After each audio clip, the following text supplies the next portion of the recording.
Good evening, everybody, and welcome to another edition of Inside the Pigskin. This is the right show, different day, normally Tuesday night, but there is no way I was compete with the election, pre-election night. And you know what? Nothing wrong with being ahead of Monday Night Football. So we are your football entertainment for the next period of time. With that said, I want to bring on my guest, Bo Crouch. Glad to have you on, Mo. Always great to be here. Good to see you guys. And what rides with Bo is Bono. Welcome. Hey, Scott. Glad to have you on, buddy. All right. Thanks for having me. What's up, Mel? What's up, Bo? Yeah, there you go. You take the introduction. All right, so we're going to get this bad boy started here with a topic Coach Bono's all too familiar with. We're going to talk about the onside kick rules, okay? Let me recap them real quick, and then I want to get you guys' opinion on it. Number one, they're illegal before the fourth quarter. The team must be losing to kick an onside kick. Nice rhyme. Of course, I only need a gym kick. All right. Former Miami Dolphins legendary player. That will give you 3 kicks in one sentence. And then we have team must declare the intention to kick an onside kick to the officials beforehand. And teams that are 2-17 with this rule, Tampa Bay actually was successful a couple weeks ago versus Baltimore, and the Ravens have allowed both successful attempts. So with that said, all right, we'll start off with Bo, okay? Do you like the rules or not?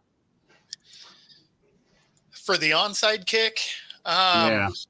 Man, that's tough because I like the normal kick in the way that it at least is functional again.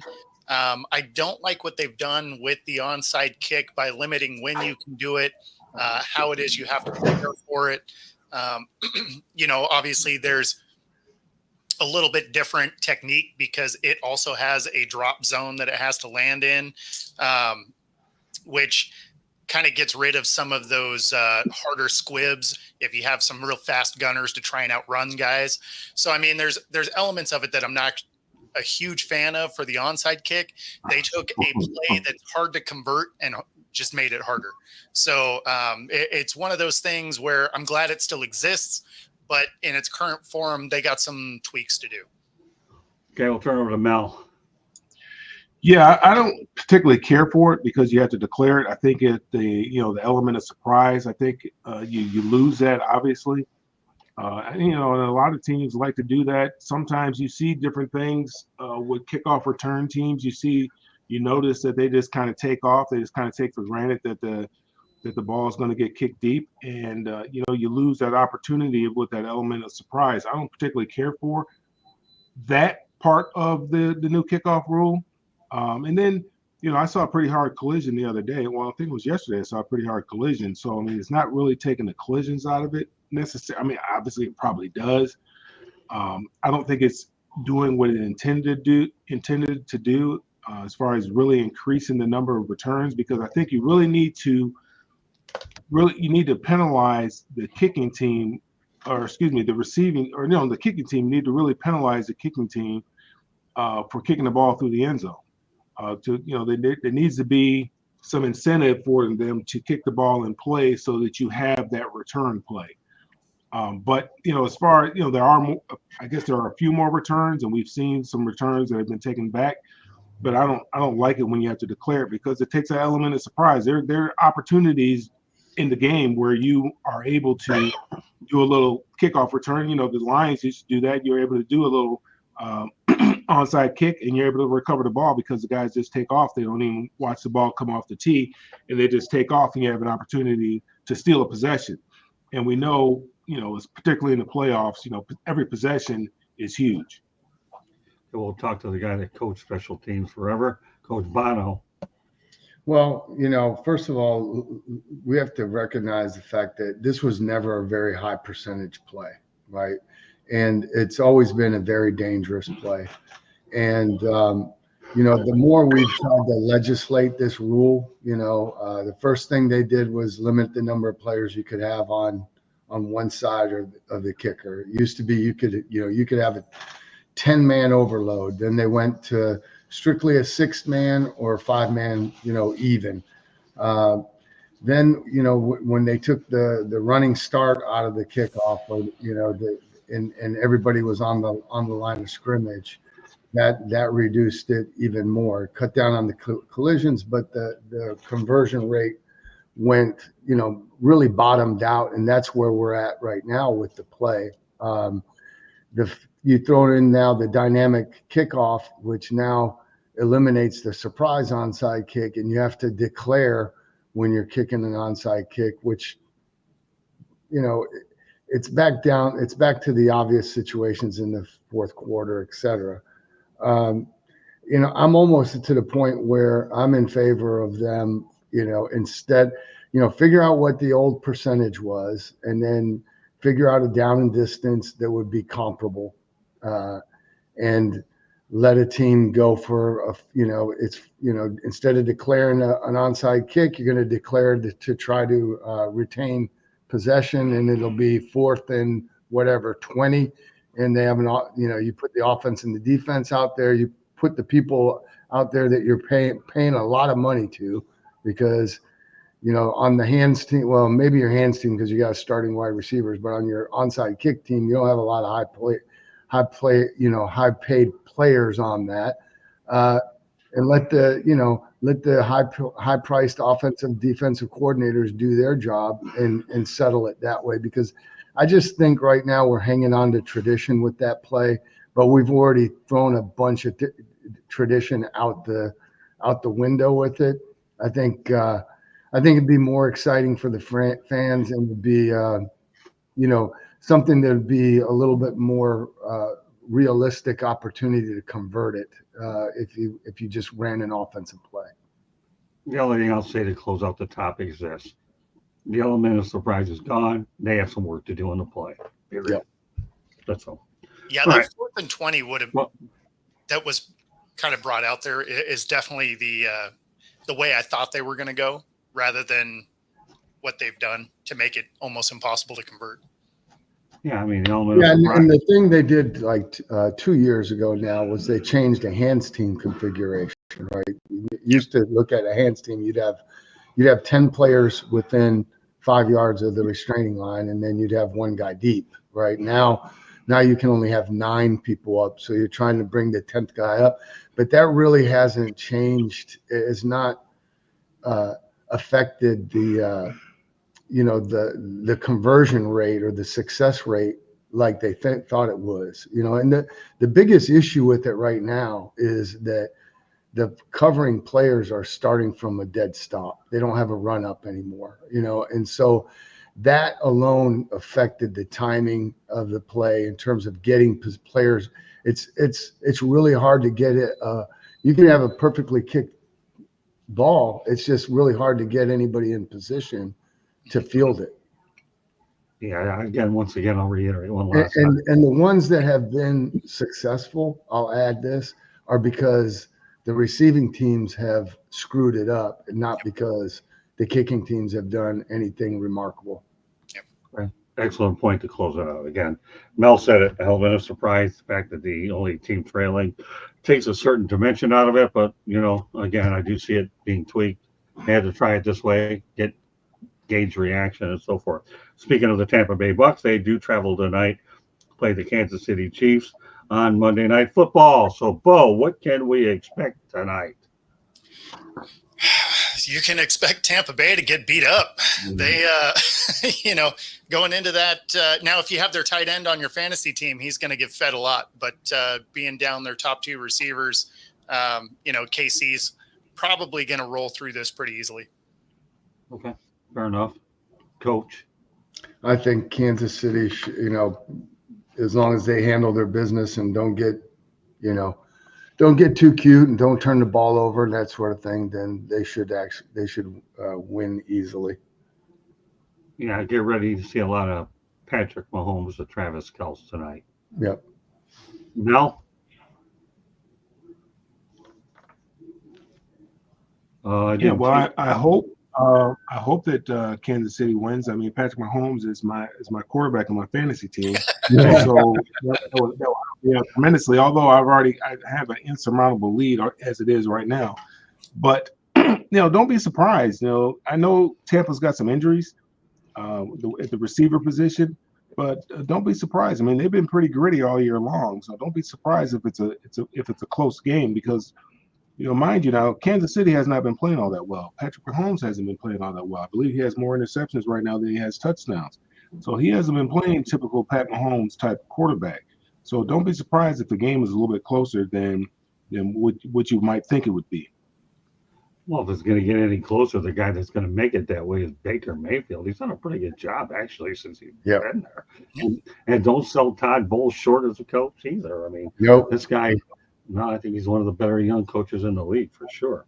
All right, well, let's talk about Dennis Allen, who got fired today by the New Orleans Saints after losing 23-22 to the Carolina Panthers, who are now 2-7.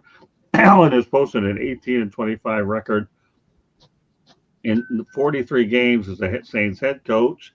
Prior to that, he served as a defensive coordinator to Sean Payton. The team started 2-0, but they've lost 7 straight to drop to 2-7. And his previous stop with the Raiders, he was 8-28. Was fired after an 0-4 start. The second time he'd been fired in the middle of the season. So I guess the simple question is to every one of you, does he ever land a head coaching job in the pro or college level? Bo? Not as his next stop, no. I wouldn't rule it out forever. The league likes to recycle coaches. So, I mean, anything's possible. But, this is a coach that I thought was going to get fired at the end of last season. He hasn't – I mean, if you look at the roster that he has, this team should be far better than it is. But, he finds a way to collect L's. And, so for him to get fired isn't a shock. But I really thought it was going to be the end of last year. But if it's going to be another head coaching job, definitely not as his next stop. Coach? I would say very unlikely that he gets, especially in the NFL. College, you never know. Although, what happens, colleges, ADs don't like to hire guys from the NFL that are lifelong NFL guys. It's funny. When I got in the NFL, I was a college guy, right? And then I interviewed for a head coaching job at my alma mater, and then all of a sudden I'm a pro guy, and they're worried about how I'm going to recruit and that sort of thing. And I'm like, I thought I was just a coach. I didn't realize I was a pro coach or a college coach. I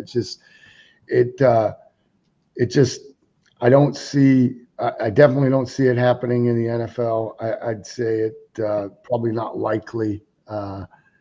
It will happen in the college unless he just really, really wants to be a head coach somewhere and there's a program someplace that a lot of places would love to have him, but I just don't see it. Mel?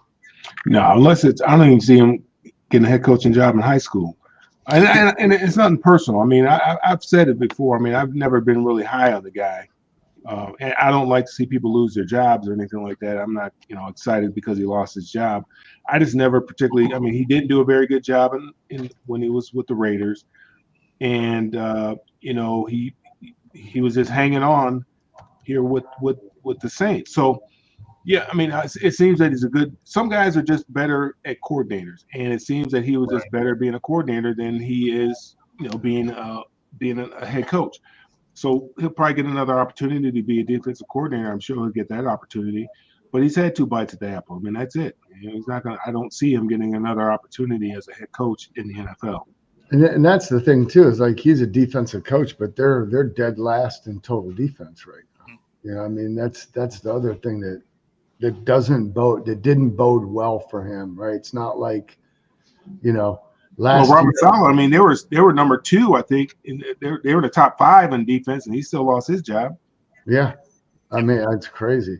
But I mean, yeah, it's like he's, last year was the offense, right? So they let Pete Carmichael go. They bring Kubiak in. They come out of the first 2 weeks like game busters, and then they lost 7 straight. But the side of the ball that he's supposed to be the expert on, the defensive side has been terrible. They're a very poor tackling team right now.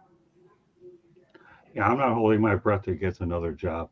As a coordinator, best, I like Mel's quip there about not even high school. That he took that to a pretty interesting extreme, but yeah, college, I don't know. Dennis Allen, I just hope you're collecting a few bucks out there. It'll be a while before you see your next paycheck. But it won't be a while before you get our first station break because Candy Hepling is going to deliver it. Go ahead, Candy.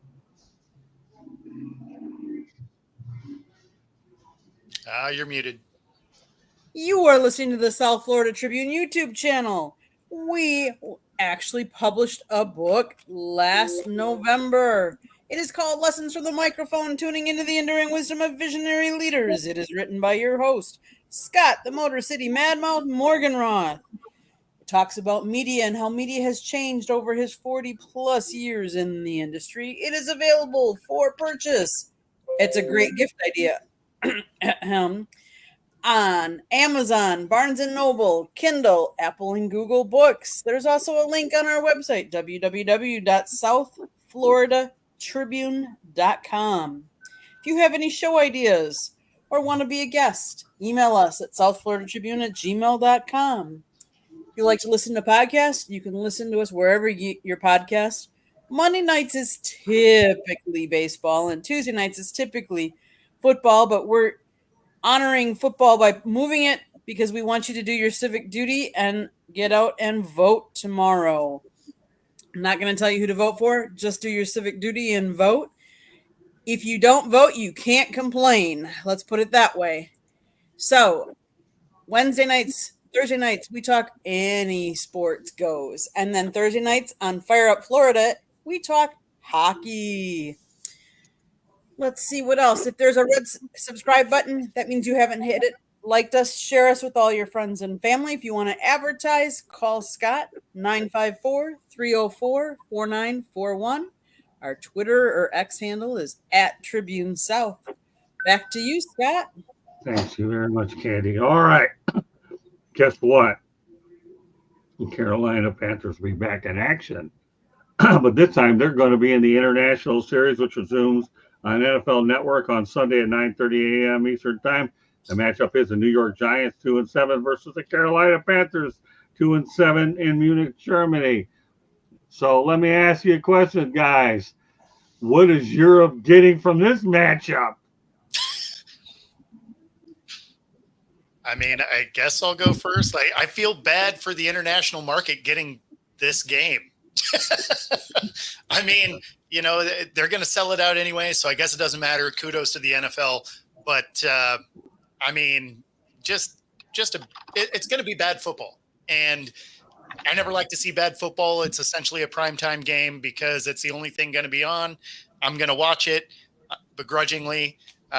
You know, it's just, yeah, it's going to be 60 minutes of bad football. Okay, well, Munich, Germany, you know, are you in for a treat or are you not? The best thing you can hope for is this thing competitive, but I'm going to turn it over to my coach. Well, I agree. I mean, it'll be sold out, which is good for the league. Two bad football teams on the same field at the same time. You know, I think the Giants will eke out a win. We'll see what happens, but you know, look, at least it's 9:30 in the morning, so you know, if you want to go to church a little bit later, then you don't have to put yourself through it. So I knew those were the reasons I brought this topic on. you can go to the 10 o'clock service and sleep in a little bit. I knew I was. The West Coast at 6 a.m., so you just sleep right through it. Doesn't matter. Exactly. You don't have to worry about it. I knew when I brought this topic into this show, we were going to get a wide range of opinions. And boy, after Bo and Coach, looking forward to Mel. Go ahead, Mr. Farr. Yeah, I don't plan on watching it. I will be in church. The game starts at 9:30. And let's see. Yeah, church starts at 9:30. So, yeah, I have no interest in watching this football game, to be honest with you. I mean, 2-7 teams. I have zero. I mean, it's hard enough to watch it because it's so early, you kind of forget. Yeah. But the fact that the two teams that are playing, I have zero desire to watch this football game, to be honest with you. Daniel Jones and Derek Carr isn't the matchup that many people thought it would be a couple of years ago when the Giants were relevant and the Saints were. Now the Saints are in salary cap purgatory, and I'll be curious to see who winds up getting that job. We won't talk about it tonight. We'll talk about it at a later date. All right, on Saturday, I watched the Miami Hurricane blow out the Duke Blue Devils 53-31. Manny Diaz against Mario Cristobal. The coach that preceded Mario Cristobal got his butt beat, as I said, 53-31 over Duke. And actually, Saturday had Canes coach Mario Cristobal gleaming about freshman cornerback Romans Frederique Jr., who is 6 foot, 180 pounds. Take a listen. It's very uncommon for a true freshman to actually play, but I'll tell you what, this kid started, and a lot of people are going to go ahead and pay close attention to, once again, Roman Frederique Jr. Go ahead, roll it, Candy. All right, a guy that stands out for me is Roman Frederique, the freshman. I saw his name called. What are your thoughts about the way he played today? Him? Yeah. He always plays really well. Yeah. That guy is raised like the way you should raise your son. He's on the field, he's an assassin. Off the field, he's a gentleman, super polite young man, hard worker. He's always finding ways to make himself, his teammates better. Very quiet, keeps to himself, but his game speaks loudly. And he's a guy that we've depended on since game one, and he's exceeded expectations. Can you talk? Okay, he's exceeded expectations, Bo. I know you'll eventually want to have him in your NFL draft, but you may have to wait a couple of years with this guy. What are your thoughts about what you've heard about Roman Frederique Jr. getting some high praise from his coach, starting as a true freshman? No, I mean, it's a testament to the talent level, right? Like if you are going into a big program and you get to start as a true freshman, I mean, you got to be good. Like there's no, you don't accidentally start that early on. So, yeah, obviously that'll be a draft pick to watch over the next couple of years on how his game progresses. Because if he's playing well enough to get the start now, get a couple of years in the program, absolutely. Interesting comment by Jay. I think Bo wants Cristobal as a Seahawks coach. Don't kid yourself. Cristobal was a head coach at the University of Oregon, but I don't think Mario's leaving Miami. He loves it. He's obviously won 2 national championships for the Hurricanes as a player. But, Coach, what are your thoughts about a true freshman? Well, I think we're seeing this happen, across the college landscape the last 2 years. I mean, the other guy that jumps out to mind is Ohio State's wide receiver, Jeremiah Smith, who's also having a phenomenal year as a true freshman. And really in today's college football, if you're a coach, with everything is with the portal and NIL, it's like, why save a guy? If a guy is good enough, I always felt you put the best players on the field anyways. But, with a freshman, there was always how good can this guy be if we sit him and we redshirt him and we develop him for another year? And I just think that philosophy now is kind of out the window just because these guys are under pressure to win. A lot of times these kids are being recruited with the expectation that they are going to contribute early in their careers, maybe not necessarily start, but definitely play. And so, those are conversations that are being had. And, the players have all the leverage right now because of the portal, especially if they can back it up with talent. So to me, it makes all the sense in the world to play him early. Glad he's playing well. I think even more impressive, though, than what he's done on the field really is what his head coach said about him in terms of his character and his work ethic and the type of teammate that he is. Great observation, Coach. All right, Mel. Yeah. I mean, the kid in Alabama, he should be a senior in high school, and he's playing very, very well as a freshman. The thing with freshmen, I've talked about it before, is as a coach, and Coach can probably attest to this more so, is what I've understand. The further I've gotten away from playing college football, every freshman that comes into college, they were the guy wherever they were. And and they're All-American, All-State, whatever, wherever they came from. And then you come into a program where there's guys that have been there 3 and 4 years or 5 years in some cases. The coach has developed a certain amount of trust with those players, so they know what they're going to do. Now, you may be more talented than the person that's starting in front of you, but they don't know exactly. The coach doesn't know what you're going to do in a pressure type of situation because he hasn't seen you do it. You haven't been put in the fire enough, so you don't get those opportunities early on until you earn that trust from the coach. Because you got to be able to pick up blitz protection. They got to make sure you're going to run the right route that you're supposed to run. That you're going to go the right way in the handoff. You're going to line up properly. All those different types of things. You're going to be able to recognize defenses so that you know where the holes are going to be. So there's a lot of things that go into playing other than just pure talent. Now, at the wide receiver position, it might be a little bit different. But when you're playing in line, you're playing when you're playing a line position or even a running back position with blitz pickup and things of that nature, the coach has to be able to be comfortable and secure in the fact that you're going to do what you're supposed to do exactly when you're supposed to do it. So yeah, it's probably really more of a testament to what this kid did in high school. How he was prepared coming into college. That he went to a very good high school and he was very well prepared. And he was probably a little bit above some of the other guys that came in from their high school programs. So it's good, when you're able to play a freshman. I mean, it's great for him, obviously. And then again, these guys are getting paid now too, right? So you got to play them. They're getting paid. You're not paying them to sit on the sideline. These guys coming in there, they're getting NIL money, different variants of NIL money, demanding a certain amount of money. So they got to find out what they have. They need to find out early. Well, the amazing part about this kid is I ended up talking to him later in the media session that we had. Really nice, down-to-earth kid. He really, really is. Doesn't take anything for granted. I think he's a very humble kid.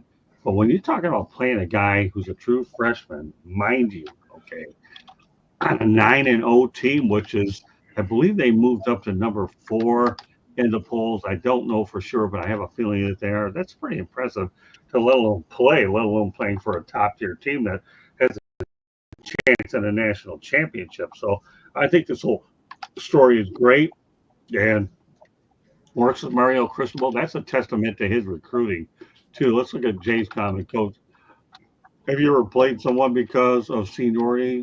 I think senior versus freshman, even though the freshman is better, did this ever hold true in the NFL? I think it does due to contracts or NIL. All right, Coach, let's take it over. I've always felt like you roll with the best player, period. Now, in college, if you've got, you have a senior that's been there a long time, that's kind of earned his way, it might be hard to bench him in favor of a younger player if he's has production. In the NFL, it doesn't matter. In the NFL, it's like you're playing the best guys. You're keeping the best guys on your team. The best guys are going to be active on game day. So, but again, evaluations are, they're subjective. So, one man's trash is another man's treasure, and we've seen that happen over and over again. And a lot of times, so many things, can impact a player's, performance in terms of earning playing time. So it's definitely a fine line, but I think the most important thing in coaching is to always be, is you got to evaluate them every single day because they change. They're either, so they're all developing at that age. Just some are developing faster, and some of them maybe are close to being, tapped out. But you do yourself a disservice if you don't look at that every single day at every position as a coach in college. So has everybody talked about this last topic, Garrett Gaines? Everybody? Yes, sir. Okay, with that said, we'll go to our final topic of the night, and it's a game you're looking forward to this weekend. We obviously have determined the game you're not looking forward to. all you need to do is not tune in at 9:30 and realize that the only time we ever bring religion in here is because of what Mel Farr said he's going to be doing. And I'll leave it at that.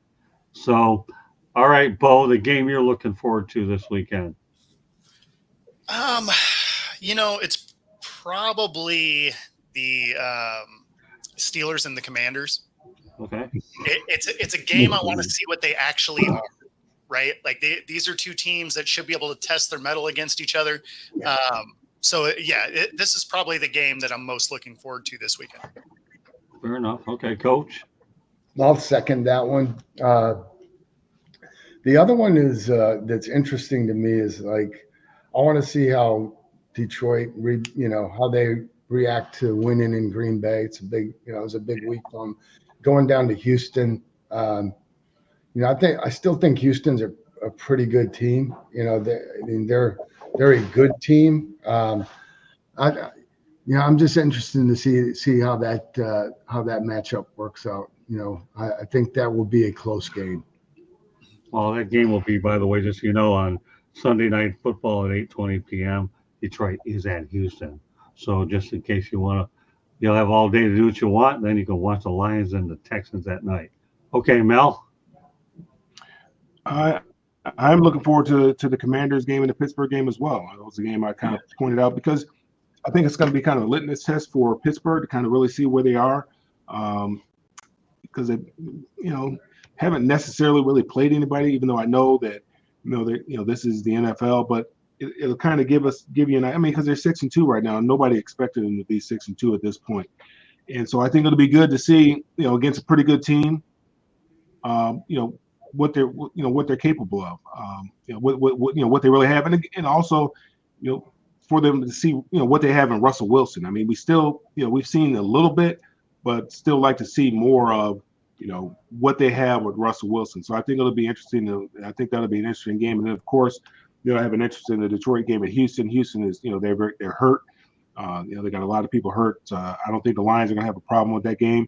It's not the same old Lions. I don't think they're going to have that let down because they played the Packers. I think their coach is going to, although they had a let down earlier in the year when they played Tampa Bay, but I think the coach will keep them focused, and they're going to stay on this run that they have and just continue to just dominate folks the way that they've been doing. Yeah, that run, by the way, is a 6-game winning streak. The only loss they had was against Tampa Bay, who is playing tonight. So, yeah, I'm definitely looking forward to seeing what Dan Campbell and the Lions do on Sunday Night Football. The other one is going to be a little partial toward, I won't cover the team anyways. Miami Hurricanes travel to Mel's neck of the woods, and they take on Georgia Tech. Mel, you got to go to that game. Now you have a chance to see the Canes in action. I tell you, it should be a pretty good game. Georgia Tech's not bad, but Miami is a team that. When are they playing? Playing Saturday in Georgia Tech. Yeah, I was going to go to that game. I was going to go to that game too. I was talking about it. I've been talking about I was going to go to that game. I got a friend of mine that I played against in high school that went to Georgia Tech. He's on that national championship team, whenever that was, way long time ago in the. What was it, 80s or 90s or something? In the 80s, I think it was, on that national championship team. I was going to go to that game, but now I'm not going to be able to make it. My stepmom's coming down, and I'm going to go to the Morehouse football game. Yeah, that's fine. I mean, the opportunity is the folks in Atlanta will have a real treat when Cam Ward comes into the building. I don't know whether they're going to feel it at the end of the game. But Miami knows. With Mario Crispo, they don't take anybody lightly. I don't care what you think. I mean, I couldn't believe that Duke was a 21-point underdog. I couldn't believe it. They played well, but Miami busted it open in the second half, and the rest is history, as the score does indicate. So, Dan Campbell and the Lions played a really good game up in Lambeau. They did. The rain didn't bother them. They just ran the football. Sometimes the Lions stats aren't great, but it doesn't matter what your stats are. All that matters is what the W's are like, and they're 7-1 at this point. So, Lions and the Texans, Sunday Night Football, 8:20 p.m. Eastern Time. All right, so we're about ready to wrap this puppy up. So, Joe, Bo, why don't you go out there and let everybody know how they can get a hold of you? Yeah, so you can find me right here normally on Tuesdays. Coach and I together on Wednesdays. My YouTube channel there at Football Talk, and of course Roku TV 5 days a week. Well done. We're glad you're able to make it on this special Monday night edition of Inside the Pigskin ahead of Monday Night Football. The Chiefs take on the Tampa Bay Buccaneers. Well, the only thing I want to know is we'll see how competitive. It won't be long before we find out. All right, Coach, go ahead. Yeah, well, Bo already outlined it. You can find me here normally on Tuesdays and then with him on Wednesdays. And as far as social media, look me up on LinkedIn. That's the best and only place you can find me. Yeah, not a bad place. So after all, I find a lot of my great guests on LinkedIn. That's how I got in contact with you and worked out really well for all of us around. So great stuff, Coach. All right, Mel, go ahead. Yeah, you can find me on all the social media, just like it says there, I think, underneath my name at Melfar Jr. And follow what we have going on for the youth at melfarsuperstarfoundation.org. Well done. All right, Candy, take us home. If you see that red subscribe button in that lower right-hand corner, hit it. Like us, share us with all your friends and family. If you like to listen to podcasts, you can find us wherever you get your podcasts. Typically, this show is on Tuesday nights, but because of the election and we do not want to interfere with anybody, we want them to all use their civic duty, do their civic duty, and go out and vote. So we switched nights tonight. Following this will be baseball show, Wednesday night sports exchange, and Thursday nights fire up. You never know what we're going to be talking about. We also on Thursday nights talk hockey. Wednesday nights on nofilter.net, Scott on the Motor City Mad Mouse show talks Michigan, all things Michigan sports, because it's the Motor City Mad Mouse show. What else are you going to talk about, right? The South Florida Tribune Publishing Company published a book last November, Lessons from the Microphone, Tuning into the Enduring Wisdom of Visionary Leaders. It is written by Scott, the Motor City Mad Mouth Morganroth. It talks about media and how it has changed over the 40-plus years he's been in the business. It's available on Amazon, Barnes & Noble, Kindle, Apple, and Google Books. Audiobook is in the works. There's also a link on our website, www.southfloridatribune.com, where you will also find a link to our merchandise store and the writings of Scott and pictures that I've taken and a plethora of all kinds of other information. Scott's the Twitter for Tribune is Tribune South. If you want to advertise, call Scott 954-304-4941. If you want to be a guest on the show or have show ideas, please email us at southfloridatribune@gmail.com. Back to you, Scott. Well done, Candy. All right, let's go put a couple of Jay's comments. I appreciate the kind words. Doing a great job. I'm only as good as what I have around me, and I happen to have the best people on these shows, and they're dedicated to the program. Again, Jay, thanks a lot. I appreciate you saying it's a good book. Buy it, read it, share it. Only thing I can say about it is I have a lot of experience rolled into the whole thing. But this is a book that students or anybody that isn't familiar with the industry can certainly learn a lot of. So, it's important to go out there and realize that if we're always talking about the media, that the media cycles out the way that it does. And I try to address a lot of different things. So we appreciate you saying that, Jay. So once again, it is, like Candy said, available on Amazon and Kindles, Barnes and Nobles, as well as the rest. So that does conclude this special Monday night edition of Inside the Pigskin. On behalf of Bo Crouch, Coach Bono, and Melfar Jr., my name is Scott Morganroth, the Motor City Madmouth. Thank you for joining us, and we will see you next Tuesday night at our regular time. Take care, everybody. Enjoy the game, and we will see you next week. Have a great week. Bye now.